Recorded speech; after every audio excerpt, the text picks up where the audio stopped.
My name is Kareem Bardizi, and I'm the co-founder of First Policy Response at the Ryerson Leadership Lab, and co-founder and executive director of the Ryerson Leadership Lab. Thanks so much for joining today for this information section on our Contributors Fund for First Policy Response. We're really pleased to be able to tell you more about how you can get your voice and voices of others who may not be heard as often in policy conversations around COVID response into the public space. This is a project of Ryerson University, and before we begin, I'd like to give the land acknowledgement, part of a symbolic restorative act, one of many to follow, and part of a wider ongoing and hopefully transformative reconciliation project here at Ryerson. And Ryerson University and the land that I'm on, currently in downtown Toronto, is on the territory of the Anishinaabe, the Haudenosaunee, and the Huron-Wendat. It's covered by the Dish with One Spoon Treaty, the Treaty 13, and the Williams Treaties. And here at First Policy Response, we're committed to honoring our obligations to these nations, treaties, and to justice for Indigenous peoples more generally. Part of this project involves amplifying Indigenous voices through the publication of pieces and building partnerships with Indigenous organizations and communities, an area where we know that we have a lot more work to do.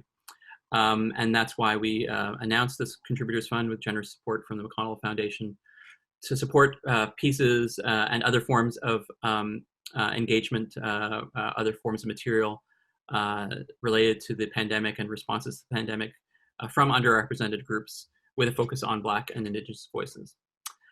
First Policy Response, I'll say a little bit about this project. It's a project to bring the Canadian policy community together to highlight the best economic and social policy ideas, to keep us afloat and together, focusing on those ideas that can get Canadians through the immediate crisis and prepare us for a sustainable and equitable recovery. And we hope that the policy community, including frontline leaders and policymakers, but also people in private sector, labor, academia, not-for-profit sector, engages with us. And we will do the best to amplify your work. We hope to be a convener, a gatherer of the community of public policy first responders to this pandemic. Today's event is an informal information session to share more about First Policy Response, our editorial process for you to meet some of our team members and to find out more about our Contributors Fund. It's also an opportunity to meet the team and put some faces to names you may have seen online.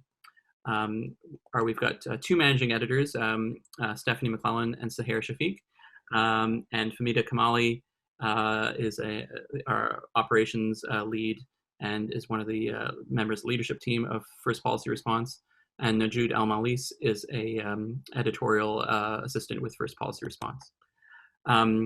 So we'll, I think, start to hear from Stephanie. Going to tell you a bit about our editorial process as a whole, with some advice on pitching ideas and how to frame your piece.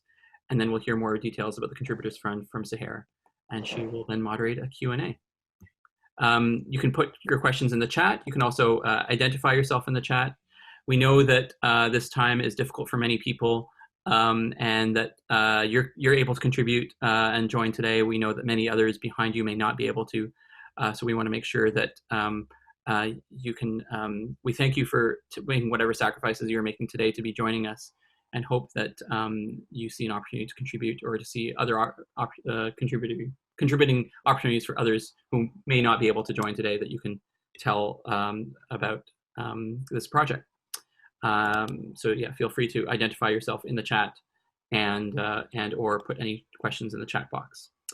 We're recording this webinar and it'll be posted on our Twitter page, Policy Response, and our Policy Response website in the next couple of days. We think this is a really important project, and we think that we have a role to help you find voice where and to really reach as diverse a range of voices as possible for this project. And with that, I will hand it over to Stephanie. I may have to go early for this. Thanks for your question, Nobina. I'm sure we'll get to that. Stephanie, go ahead, take it away. Great, thanks very much, Kareem. As Kareem said, I'm one of the managing editors for First Policy Response. So to start off with, I'll just give an idea of what we're looking for in pieces that we accept and that we run through First Policy Response. And it's basically three things. We want it to be about COVID-19 response and recovery. It has to be about policy, and it has to relate to Canada. So if you want to, as an example, if you want to write about how COVID-19 affects a particular group, that's fantastic, but you need to bring in some kind of policy response or policy discussion around how policy could help them as they recover from COVID-19. Same thing works the other way around. If you have a really interesting policy idea that you'd want to propose, or a way that people could, a way that policymakers should be approaching something, that's fine too, as long as it relates back to COVID-19 somehow.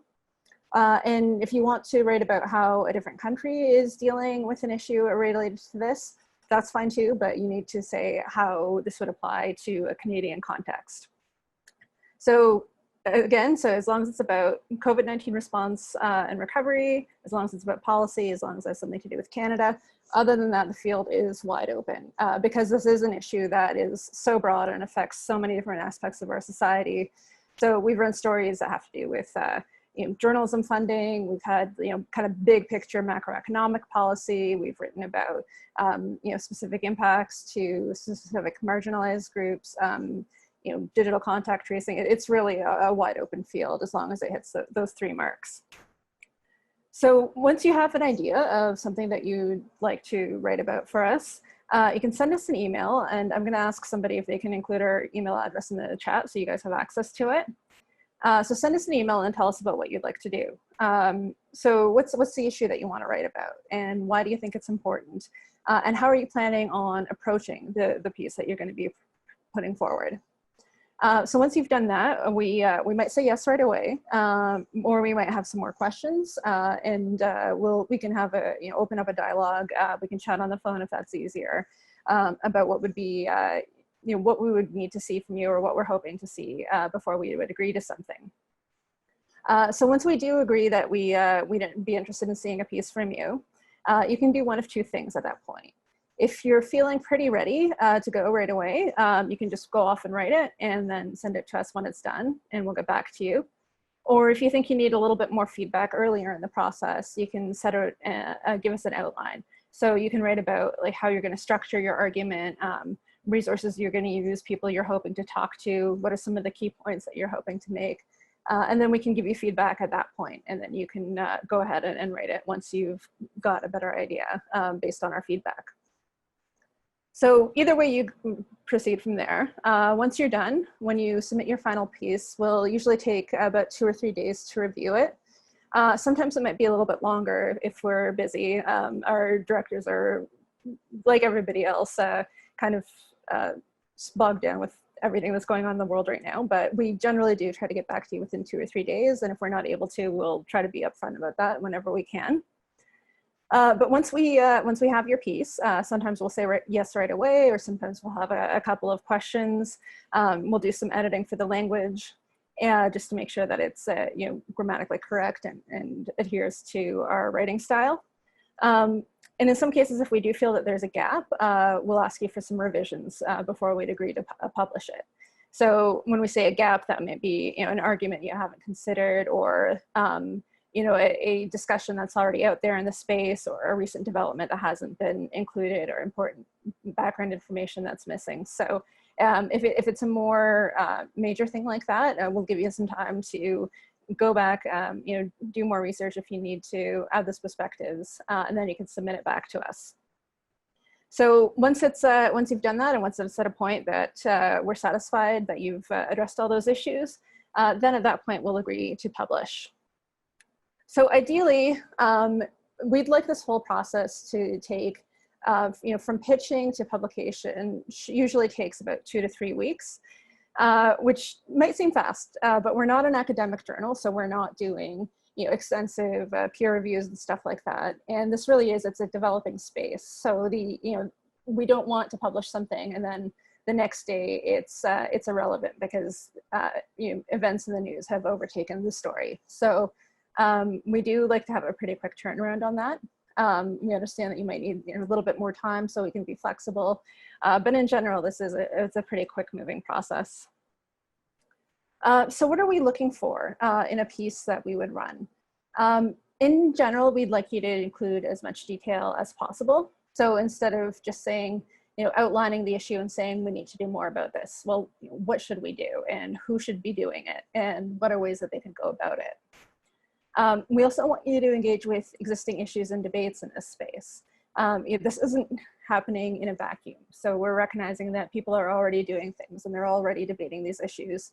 So think about what might be the arguments against the points you're making and how would you counter them. So we don't necessarily need definitive answers because, again, this is a developing space. There's a lot we don't know right now. If you do have a specific proposal for, I think we should do A, B, C, and D, great, we'd love to see it. But if it's something that there's more nuance or we need more information about it, you can say, this is where policymakers' priorities should be, or this is a problem that demands a policy solution, and you can engage with the issue in that way as well. In terms of format, we're pretty flexible. So you can, generally we say anything from, it depends actually on what kind of approach you want to take. We've run pieces that are more of an op-ed style, and those are generally around 750 words. Or we could do something that's more of a paper or an essay format, which is usually about 1,000 to 1,500 words. As long as you've made those points, it doesn't have to be a certain length, as long as it needs to be in order to get those points across. And I'll also say in terms of tone, even if you do opt for more of a paper or essay style piece, we do like our language to be a little bit more accessible than you would see in an academic paper. So remember, you're writing for policymakers and practitioners and a general audience rather than writing for academics. So it doesn't have to be to that level of level of academic writing. I would also encourage you, and I would say this both if you're pitching to FPR and if you're pitching to anybody out there, take a look at our website, take a look at some of the pieces we've run so you can get an idea of what kind of topics we've had and what kind of, what the tone is like, what the level of argumentation is. So that might give you a better idea of how to tailor your piece and how to develop it as you're working on writing it. And the last thing I'm going to say is, if you're not sure if you're ready to pitch something, if you're not quite sure whether we're going to be interested, email us anyway. We very rarely say no right off the bat. Sometimes we'll have more questions. Sometimes we will have more, more suggestions, or possibly look for you to frame things in a different way. But really, it's the beginning of a discussion, and that's one of the nice things about FPR, where we have the bandwidth that not a lot of bigger publications do to work with you to help you develop a piece. So rather than just a straight up or down yes or no, we can take some time to help you bring things through to a place where it's ready for publication, because we recognize that people are coming into us with all different levels of experience. So we'll, if you're not sure about it, send us an email anyway, and we'd be very happy to work with you. So with that, I'm going to turn it over to Sahar, who's going to speak a little bit more about the Contributors Fund. Great, thank you, Stephanie. So I'm going to share just some brief information about the Contributors Fund, and then we can jump into Q&A. So as mentioned, First Policy Response, we really do want to feature the best and the brightest ideas that are going to get us through this pandemic and towards a just and sustainable recovery. And we also recognize that we can't do that without engaging with the views of all Canadians.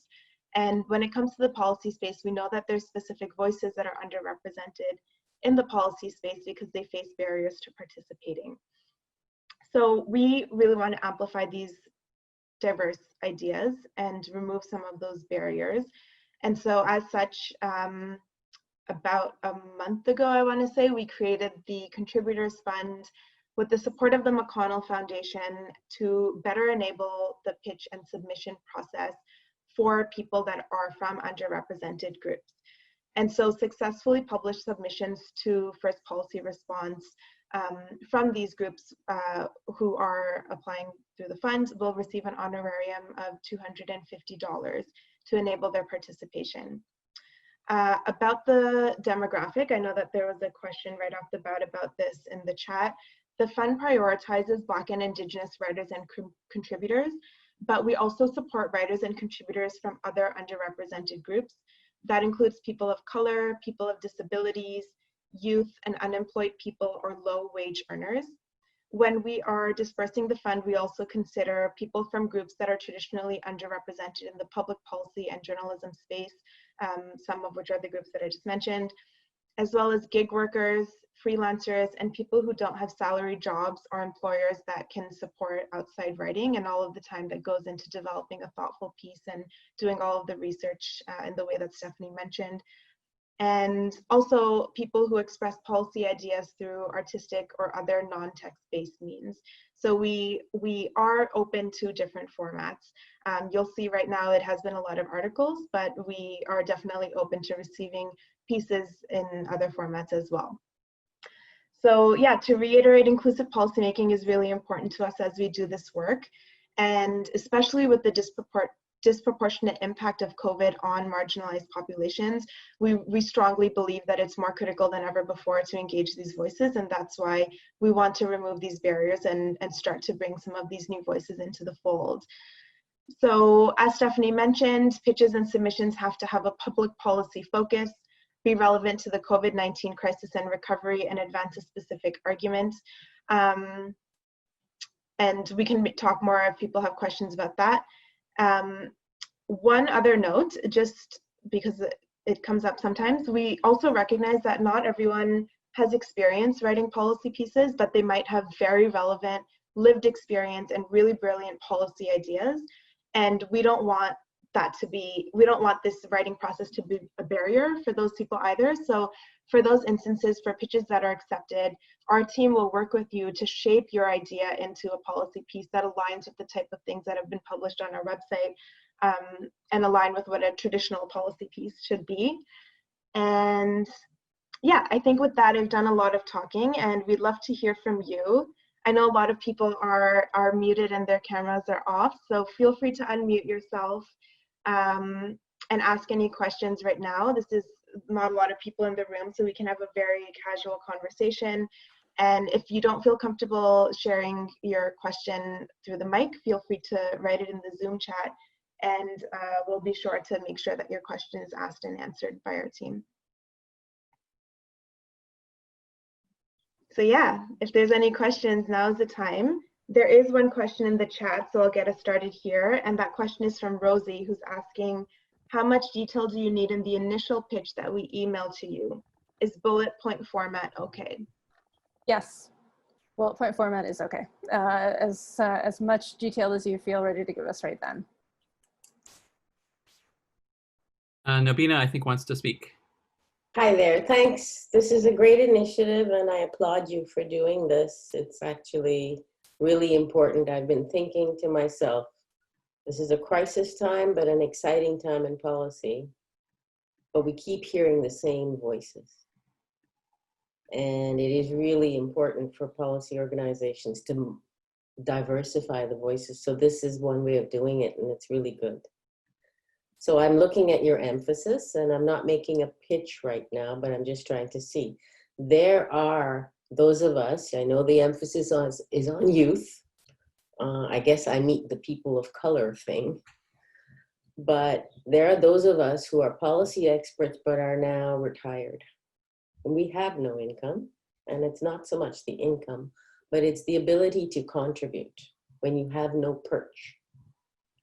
And so are you open to submissions from people like me? I carry some expertise, but I have nothing that I hang my hat on, nothing that I earn my living from, and I'm not part of the established policy circle. So that is the issue. I'm not going to suggest that we don't need to hear young voices too, but how wide and how inclusive are you going to be? And I got some of the answers, so that's good. And I applaud your initiative, but that's sort of like, I have probably about 3 different things that I would like to actually pitch to. So for example, you've done this thing on higher education. Super, it's in fact the best thing that's been written right now. But I'd want to take it to the next step. So for example, why don't we have a national accreditation system when we have all this problem with academic mobility and labor mobility? Why won't we think of credit systems where we, if we're going to say micro-credentials, why can't we talk about a national accreditation body for those micro-credentials? So that's my policy idea.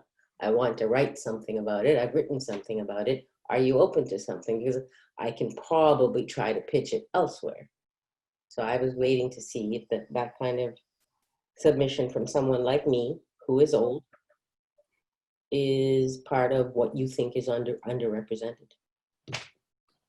Well, maybe I'll jump in here and say that, and thank you for participating in some of our recent town halls that we've run. I think, you know, you've mentioned a few. I think Sahara went through a list of categories, and you're already in many of those categories. So I think we'd be definitely open to that. We have we want to. There's so many inclusion lenses. We felt that it's important to prioritize and in fact to run an info session to invite people into what the process looks like. And so hearing that from Stephanie and Sahara, we think is just important because this is an alien process for so many.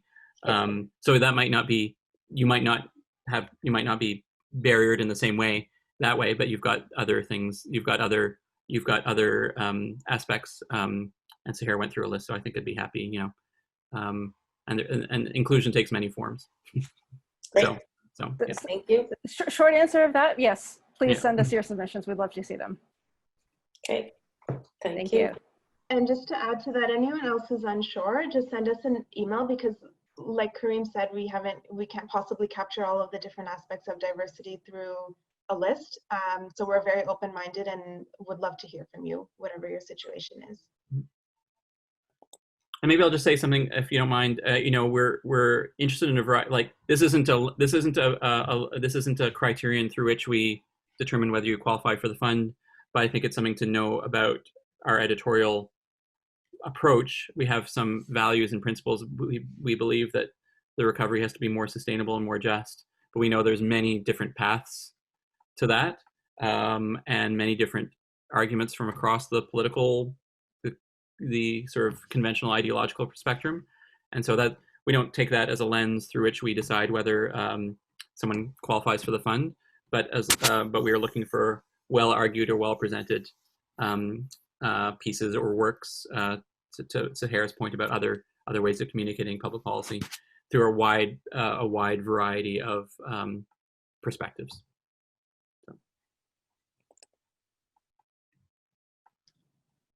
How does the fund work? As in, what is the allocation of the fund? We're not going to show you all the. We're not going to show you all the back end pieces on that yet, because we do have a grant from the McConnell Foundation to support, we think, a good number of contributions, and it's something, you know, if there's a lot of take up, then we'll try to raise more money for it. But we set a budget we think that can support enough original contributions from the kinds of audiences we're looking for. Okay. Yeah. Sorry, Nabina, was your question about the amount? Yes. The amount we pay is $250 per piece, but we're not sharing how much we've got. No, that's. I just wanted to know the expectation of what is the compensation. Yeah. If there is any. Yeah, $250 a piece. There have to be more questions. There's too many people on this call for there not to be any questions. Great. Very hungry. Can we start? All right, how about this? I see that there's a lot of people from the sector who I recognize, and I would love to know if people have any input or ideas for us as we unroll this fund and try to get the word out. Is there anything that you have heard or seen that you think we should be considering as we try to reach new audiences and remove these barriers?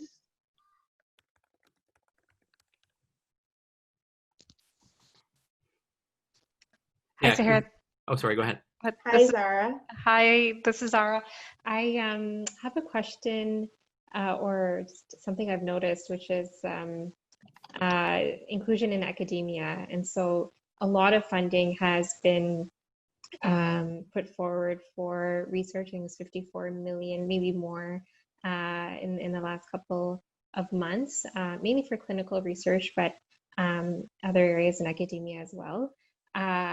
I've been seeing here and there some policies, some approaches to inclusion in the form of sort of patient partner or public committees, but no sort of policy mechanism for this. And this is something I'm particularly interested in and want to submit a pitch for. But I'm wondering, is this a need that others have brought up? Is this a direction where a lot of writing or pieces are being solicited for? Just sort of want to gauge if this is something I've only noticed, or if it is a need you're hearing about. Can I speak to this briefly, and then I got to go? It's a definite policy need. I would argue that what happened to Me to We is a product of not necessarily doing that in the most thoughtful way. So the democratic inclusion, the public policy around which voices get heard, and the lived experience is itself an issue. And I think we get at it a bit indirectly, and I think we would love to also get at it directly. Mm-hmm. Perfect. Thank you, Corinne.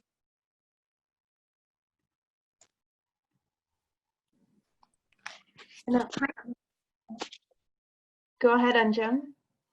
Hi, folks. I just wanted to say fantastic presentation and initiative. So kudos to you. I was actually singing your praises earlier today because I think, there could be some matchmaking that happens in the sense that you offer a platform for people to share your ideas. And I think there's groups out there that have communities that are hoping to get their ideas out there. And one of the groups I was thinking of is Informed Opinions. So Informed Opinions does a range of different pieces. One is to actually support, through a gender lens, people to get their voices out there in media, whether it's op-eds, media interviews, etc. And at the same time, they also offer a database of writers or experts that the media can reach out to. So I think that could be an interesting group if you're looking to do outreach. I think there could be some interesting cross-pollination there. And the other idea I'll share if it's of interest, and feel free to take if it's helpful or it's probably already on your radar. I think there's also all these incredible fellowship groups across the country for different equity-seeking communities, but also in different geographies that I think your platform would be also a great place for them to contribute. I'm based in the city of Toronto, so and I know some of you may be as well. So I know Urban Alliance for Race Relations, their work with the Muslim Youth Fellowship and the Black Youth Fellowship could be a good place. And then also places like Action Canada, but I'm sure there's a couple more on your list, but just offering as a potential place forward. Thank you. Great advice. Thanks, Ansham. Okay, I gotta go. I'm sorry, but you're in good hands with the rest of the team. Just a little point here. Informed Opinions, I was chairing Informed Opinions up until a couple months ago. And so that's probably a way to amplify whatever you publish. So if you want, I can put you in touch with the person who runs that database, and you will find women of color there. So if you need that, let me know. I was on their board. I was chair of Informed Opinions till about March. And it is a good initiative. And there certainly would be intersectionality there for you. So I second what Anjum is saying. Thank you very much. Thank you, Nobina. Yeah, that would be fantastic, and I'll get your email address and I'll take you up on that. I'm familiar with Informed Opinions, and they do really important work. So that's a great possibility for outreach.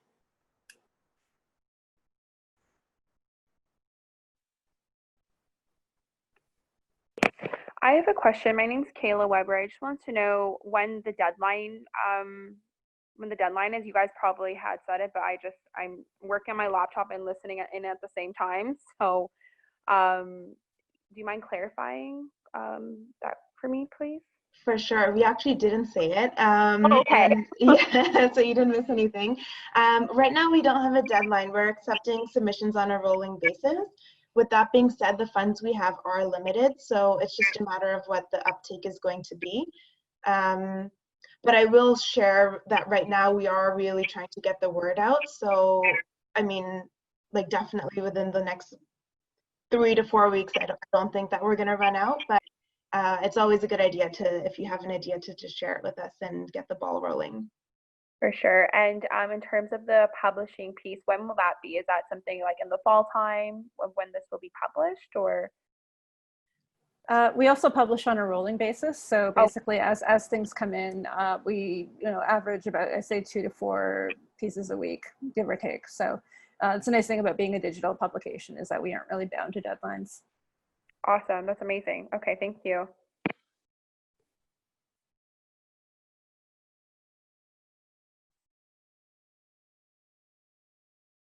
Anyone else? Thank you, Nobina. I see that you shared your email in the chat. That's great.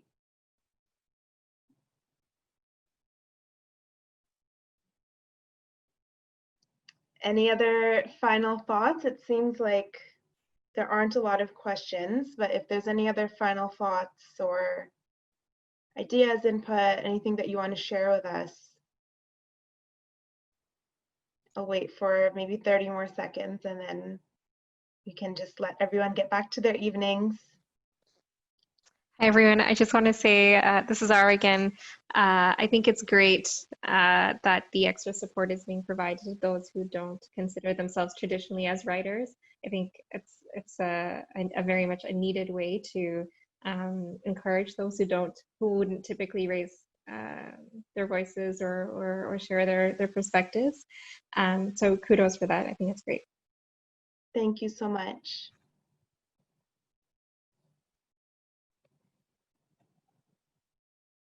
Oh, there's a question in the chat. In regards to policy pitches, would you be willing to work with a contributor who is delving into a field that they don't have traditionally much knowledge in, as long as the research is thorough? That's a great question. So the answer is yes. Stephanie, feel free to add anything because I know you've worked with some people who are in this situation. We do often get people who have a great idea, but they might not have all of the data to put together, again, I put it in quotes, a traditional policy piece. And so we do have, when we have volunteers available, people who are able to support with that as well. So people who can help you look up data or turn stats into graphs, or do some research as to what else is out there to make sure that your piece accurately captures all of the various angles of the policy issue that you're talking about. Yeah, and what I'll add to that is that's one of the nice things about First Policy Response being both a publication as well as sort of a hub and a network, is that we have, if it's things that we don't personally have expertise in, we know people who do. So we can either connect you with them, maybe have other people read it over. So if there's things that you haven't considered or things that you're not aware of, we'll find people who are, and they can help plug some of those holes in your existing expertise.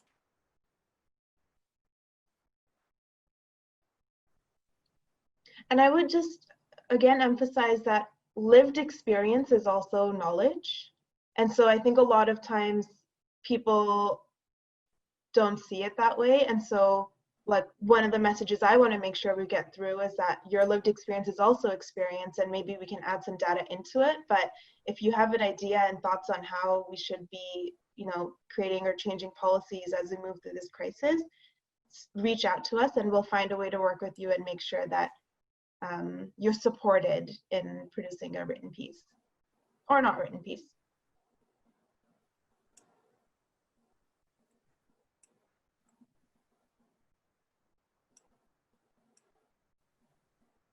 Okay, I think what I'm going to do is wrap this up. If there's any more questions, our email is policyresponse@ryerson.ca. We're really happy that you folks took the time out of your evening to attend. I know that for some people this is a work day, and we really appreciate that you signed on to one more webinar, one more Zoom call. Stay in touch with us on Twitter. We are @PolicyResponse, and our website is policyresponse.ca. And you can reach out with any further questions or input, anything that we discussed today. I'll also share with this group that we are organizing a video town hall next Tuesday, July 28th at 5 p.m.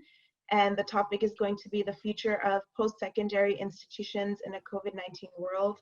We just published this yesterday, and we'll be unveiling our speakers probably tomorrow. So take a look at that, sign up if you're interested, and thank you again. We look forward to receiving your pitches and your submissions.